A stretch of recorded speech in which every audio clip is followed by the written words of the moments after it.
Good morning all. Today I would like to discuss about control charts for number of defectives.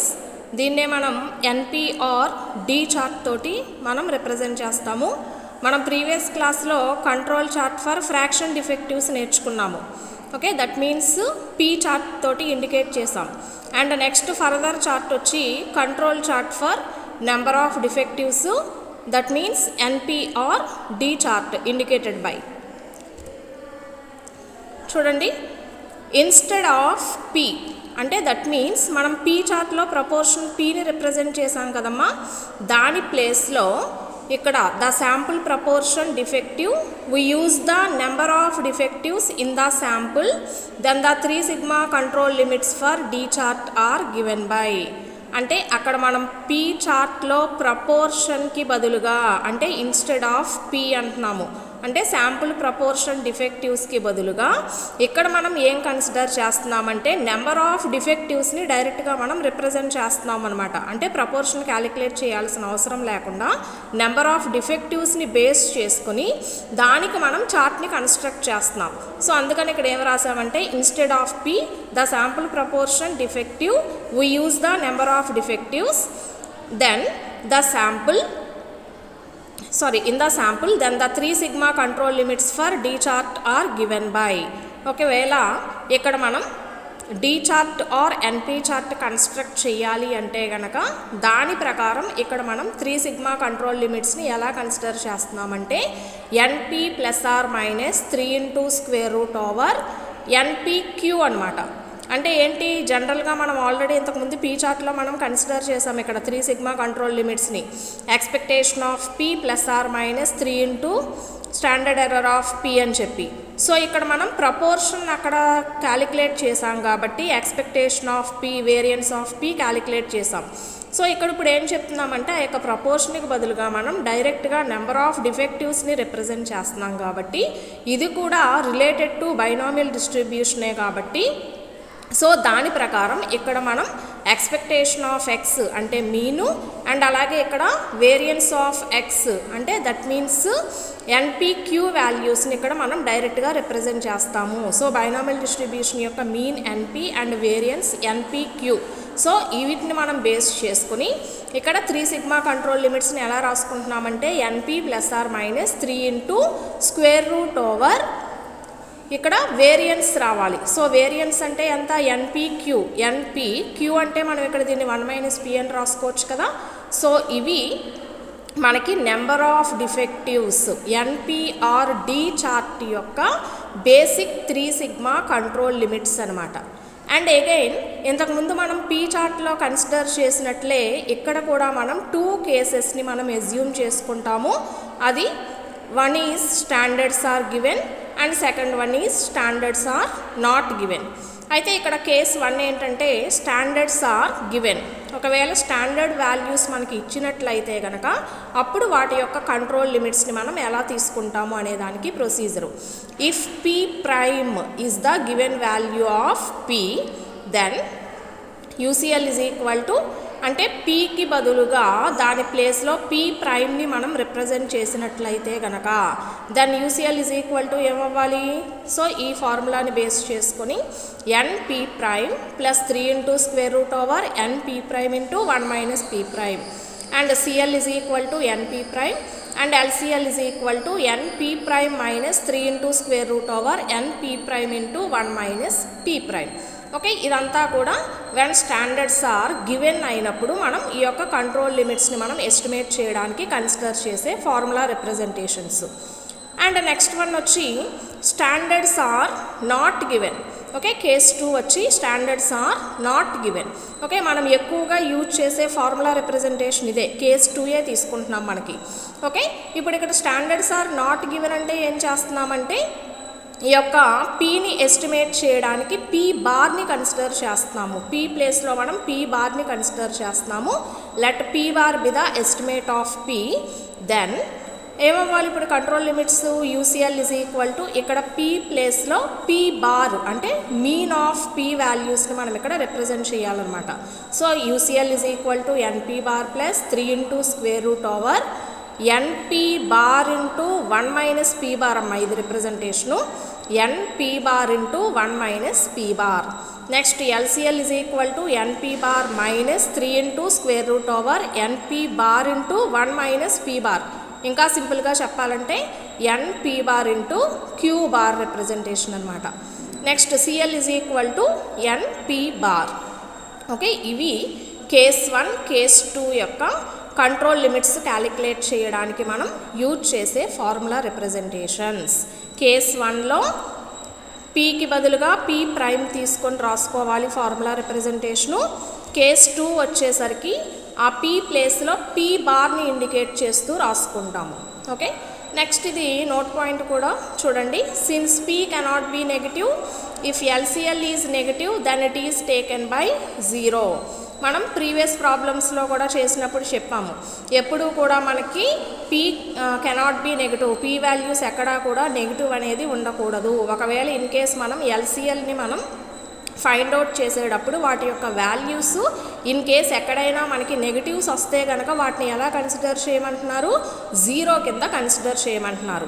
Okay, ఇంతకుముందు కూడా చెప్పాను కదమ్మా మీకు previous క్లాసెస్లో, మనకి మెజర్స్ వేరియబుల్ వాల్యూస్ కానీ క్వాలిటీ రిప్రజెంటేషన్స్ కానీ ఎక్కడా మనం నెగిటివ్స్ తోటి ఇండికేట్ చెయ్యము.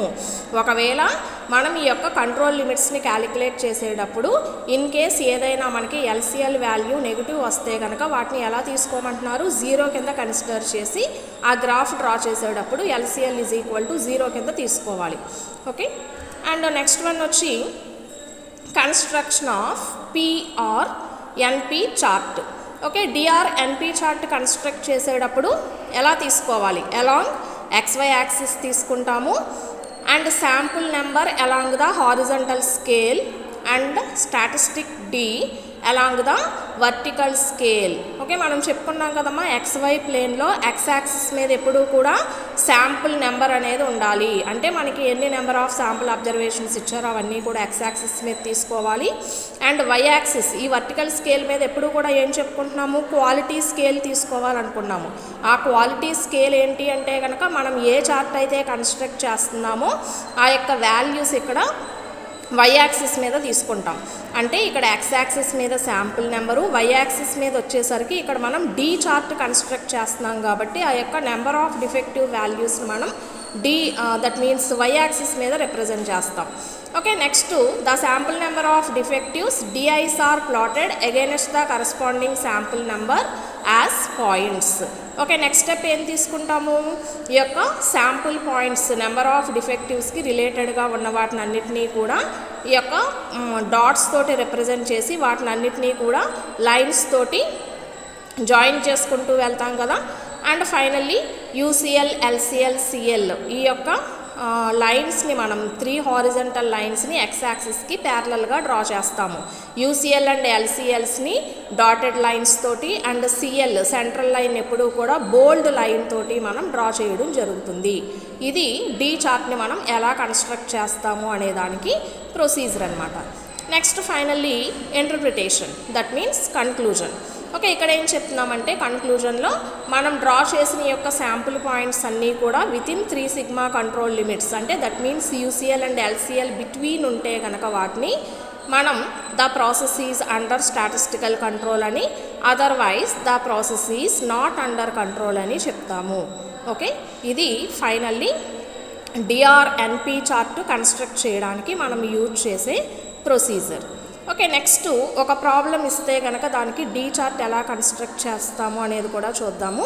చూడండి, ఇక్కడ ఒక ప్రాబ్లం ఇచ్చారు. 20 samples each of size 10 were inspected. The number of defectives detected in each of their is given below. Construct the number of defectives chart and comment on the process control. Okay, ఇక్కడ ఏమి ఇచ్చారమ్మా, sample number 20 sample numbers each of size, అంటే ఒక్కొక్క దాంట్లోనూ ఎన్ని number of sample observations ఉన్నట్టు, మళ్ళీ 10 sample observations ఉన్నట్టు. సో వీటన్నిటిలోనూ మనకి ఉన్న నెంబర్ ఆఫ్ డిఫెక్టివ్స్ ఎన్ని ఉన్నాయి అనేది మనకి ఇక్కడ ఇలాగ DI రిప్రజెంటేషన్ తోటి ఇచ్చారు ఈ వాల్యూస్. సో దీనిని మనకి బేస్ చేసుకుని నెంబర్ ఆఫ్ డిఫెక్టివ్స్ చార్ట్ని కన్స్ట్రక్ట్ చేయమంటున్నారు. నెంబర్ ఆఫ్ డిఫెక్టివ్స్ చార్ట్ అన్నాము అంటే that is indicated by DRNP chart. And finally దీని యొక్క కన్క్లూజన్ ప్రాసెస్ కంట్రోల్ అనేది అండర్ కంట్రోలా అవుట్ ఆఫ్ కంట్రోలా అనేది మనల్ని ఇక్కడ రాయమంటున్నారు. సో ఇది మనకి ఇచ్చిన డేటా. సో ఈ డేటాని మనం బేస్ చేసుకున్నప్పుడు డి చార్ట్ని మనం కన్స్ట్రక్ట్ చేయాలి. సో దానికి రిలేటెడ్ సొల్యూషన్ చూడండి. In clearly we have samples of fixed size n is equal to 10. అంటే మనకి ఇక్కడ ఇచ్చిన డేటాలో ప్రతి దాంట్లోనూ కూడా ఎన్ని నెంబర్ ఆఫ్ శాంపిల్స్ అని ఇచ్చారమ్మా? 10 శాంపిల్స్. అంటే n is equal to ఎంత? 10. Okay. The total number of defectives in all the 20 samples is. Okay. Next number of defectives అంటే సమ్మేషన్ డిఐని కన్సిడర్ చేస్తున్నాము. ఈ మొత్తం టోటల్ నెంబర్ ఆఫ్ శాంపిల్స్లోంచి ఎన్ని నెంబర్ ఆఫ్ డిఫెక్టివ్స్ ఉన్నాయనేది next మనం క్యాలిక్యులేట్ చేస్తున్నాము. అంటే ఈ యొక్క నెంబర్ ఆఫ్ డిఫెక్టివ్స్ అన్నిటినీ యాడ్ చేసుకుంటూ వెళ్ళండి. దీన్నే సమ్మేషన్ డిఐ కింద రిప్రజెంట్ చేస్తున్నాం. Okay. Summation DI is equal to ఈ వాల్యూస్ని అన్నిటినీ యాడ్ చేస్తే 31. ఓకే. నెక్స్ట్ ఇక్కడ మనం కేస్ 2ని యూజ్ చేసుకుంటాం. స్టాండర్డ్స్ ఆర్ నాట్ గివెన్లో ఉన్న ఫార్ములాస్ ఉన్నాయి కదమ్మా, వాటిని బేస్ చేసుకుని ఇక్కడ మనం కంట్రోల్ లిమిట్స్ని మనం ఫైండ్ అవుట్ చేస్తాము. సో దానికోసం ఏం చేస్తున్నామంటే an estimate of the process fraction defective is given by P bar is equal to formula ఇది summation D I by N K. Okay. P bar is equal to summation D I by N K. Summation D I అంటే ఇవన్నీ add చేస్తే ఎంత వచ్చింది మనకి value? 31 divided by ఎన్ అంటే sample size 10, కే అంటే ఏంటి? మనం మొత్తం తీసుకున్న నెంబర్ ఆఫ్ అవి లాట్ కన్సిడరేషన్ కానీ ఏదైనా అవ్వచ్చు. దట్ మీన్స్ ఎంత ఉంది అది? 20. సో 31/200. దీన్ని సింప్లిఫై చేస్తే మనకు వచ్చిన P bar value 0.155. P bar వచ్చిందంటే నెక్స్ట్ మనం క్యాలిక్యులేట్ చేయాల్సింది క్యూ బార్ కదా. So Q bar is equal to 1 minus P bar, that is equal to 0.845. ఇప్పుడు మనం దీన్ని బేస్ చేసుకొని UCL, LCL, CLని కన్స్ట్రక్ట్ చేస్తున్నాము. So UCL is equal to formula ఏంటి మనకి? NP bar plus 3 into square root over NP bar into 1 minus P bar అంటే that means Q bar. So మన దగ్గర ఉన్న ఈ యొక్క వాల్యూస్ అన్నీ సబ్స్టిట్యూట్ చేసుకున్నాం. సబ్స్టిట్యూట్ చేసి వీటిని అన్నింటినీ సింప్లిఫై చేస్తే ఫైనల్గా మనకు వచ్చిన వాల్యూ UCL 4.9832 అండ్ LCL నెగిటివ్స్లో వచ్చింది. సో ఇంతకుముందే మనం నోట్ పాయింట్ చెప్పుకున్నాము, నెగిటివ్స్లో ఉండకూడదు. LCL అనేది ఒకవేళ నెగిటివ్స్లో వస్తే కనుక దాన్ని 0 కింద ఇండికేట్ చేసుకోవాలని చెప్పుకున్నాం కాబట్టి ఇక్కడ LCL ఈజ్ ఈక్వల్ టు 0 తీసుకున్నాం. Next finally CL is equal to NP bar కదా. సో దాని ప్రకారం ఏమవ్వాలి ఇక్కడ? 1.55 వాల్యూ. సో ఇప్పుడు మనం దీన్ని బేస్ చేసుకొని నెక్స్ట్ చార్ట్ని మనం కన్స్ట్రక్ట్ చేసాం. చూడండి, this is indicated for NP chart. Okay. ఈ ఎక్స్ యాక్సిస్ మీద మనకి శాంపుల్ నెంబర్ రావాలి. So 1 to 20 sample numbers. And Y axis మీద క్వాలిటీ స్కేల్ అంటే మనం ఏ చార్ట్ అయితే కన్స్ట్రక్ట్ చేస్తున్నామో ఆ వాల్యూస్ రావాలంటున్నాము. ఇది డి చార్టు అంటే నెంబర్ ఆఫ్ డిఫెక్టివ్స్ అనేవి ఇక్కడ ఈ యాక్సిస్ వై యాక్సిస్ మీద రిప్రజెంట్ చేయాలి. ఓకే. నెక్స్ట్ ఇక్కడ UCL అండ్ LCL 0 అనుకున్నాం కదా, అంటే ఈ ఎక్స్ యాక్సిసే ఇక్కడ మనకి LCL అవుతుంది. అండ్ UCL వాల్యూని ఇక్కడ హారిజంటల్గా డాటెడ్ లైన్స్ తోటి రిప్రజెంట్ చేసాము. నెక్స్ట్ CLని బోల్డ్ లైన్ తోటి రిప్రజెంట్ చేసాము ఎక్స్ యాక్సిస్కి ప్యారలల్గా. నెక్స్ట్ మనం తీసుకున్న ఈచ్ అండ్ ఎవ్రీ శాంపుల్ నెంబర్కి వాటి యొక్క కన్సర్న్డ్ డిఫెక్టివ్ వాల్యూస్ని ఇక్కడ శాంపుల్ పాయింట్స్ తోటి రిప్రజెంట్ చేసి వాటిని అన్నిటినీ కూడా ఇలాగా లైన్స్ తోటి డ్రా చేసాము. అంటే ఫస్ట్ శాంపుల్ నెంబర్కి 1కి వాటి యొక్క డిఫెక్టివ్స్, నెక్స్ట్ 2కి డిఫెక్టివ్స్, 3 డిఫెక్టివ్స్, 4 డిఫెక్టివ్స్, 5 అలా up to 20 number of sample observations తీసుకుంటే వాటి కరస్పాండింగ్ డిఫెక్టివ్ వాల్యూస్ అన్నిటినీ కూడా మనం ఇలాగా గ్రాఫికల్గా రిప్రజెంట్ చేయడం జరిగింది. సో ఇది మనం తీసుకున్న ప్రాబ్లంకి ఇక్కడ మనకి వచ్చిన NP ఆర్ డి చార్ట్ యొక్క రిప్రజెంటేషను. సో దీన్ని మనం బేస్ చేసుకుని ఏమని చెప్పచ్చు? కన్క్లూజన్ ఫైనల్గా మనం తీసుకున్న యొక్క శాంపుల్ పాయింట్స్ అన్నీ కూడా ఈ బిట్వీన్ UCL అండ్ LCL మధ్యలో ఉండాలి. ఉన్నాయా? లేవు కదా. LCL దాటి మనకి అబౌవ్కి మనకి 2 నెంబర్ ఆఫ్ పాయింట్స్ వెళ్ళినాయి కాబట్టి మనం ఇక్కడ కన్క్లూజన్ ఏం చెప్పచ్చు అంటే the process is out of under statistical control. Okay. ఇది డి ఆర్ ఎన్పి చార్ట్ యొక్క ప్రొసీజర్ అమ్మ. ఓకే, సింపుల్గా మనకి ఇక్కడ formula representation already P chart నేర్చుకున్నాం కాబట్టి ఒక చిన్న డిఫరెన్స్ మాత్రమే తీసుకుంటాం. పీకి బదులుగా డి నెంబర్ ఆఫ్ డిఫెక్టివ్స్ తీసుకొని డైరెక్ట్గా ఇక్కడ మనం ఫార్ములా రిప్రజెంటేషన్ రాసుకుంటాము.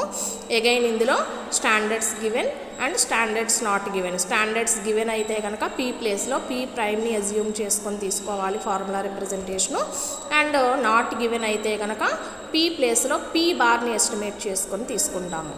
అండ్ ఇంకొక మెయిన్ పాయింట్ ఏంటంటే ఎల్సిఎల్ వాల్యూ నెగిటివ్ వస్తే కనుక దాన్ని 0 కింద కన్సిడర్ చేస్తాము. And construction procedure XY plane మీద ఈ యొక్క వాల్యూస్ అన్నిటినీ తీసుకొని మనం డ్రా చేసిన శాంపుల్ పాయింట్స్ అన్నీ కూడా బిట్వీన్ కంట్రోల్ లిమిట్స్ మధ్య ఉంటే కనుక ఇన్ కంట్రోల్ అని, అదర్వైజ్ అవుట్ ఆఫ్ కంట్రోల్ అని చెప్తాము. సో ఇది మనకి ఒక ప్రాబ్లం ఇచ్చిన డేటా. మనం దీనిని బేస్ చేసుకొని పీ బార్ క్యాలిక్యులేట్ చేసాము, సమ్మేషన్ డిఐ, అండ్ వాటి నుంచి కంట్రోల్ లిమిట్స్ యూసీఎల్, ఎల్సీఎల్, సిఎల్ని మనం ఎస్టిమేట్ చేసాము. వీటిని మనం బేస్ చేసుకొని ఎన్పి చార్ట్ కన్స్ట్రక్ట్ చేసాము. ఫైనల్గా దీన్ని మనం బేస్ చేసుకొని ఇక్కడ స్టాటిస్టికల్ ప్రాసెస్ అనేది అవుట్ ఆఫ్ కంట్రోల్ అని చెప్పి కంక్లూజన్ ఇస్తాం అన్నమాట. ఓకేనా, థ్యాంక్ యూ.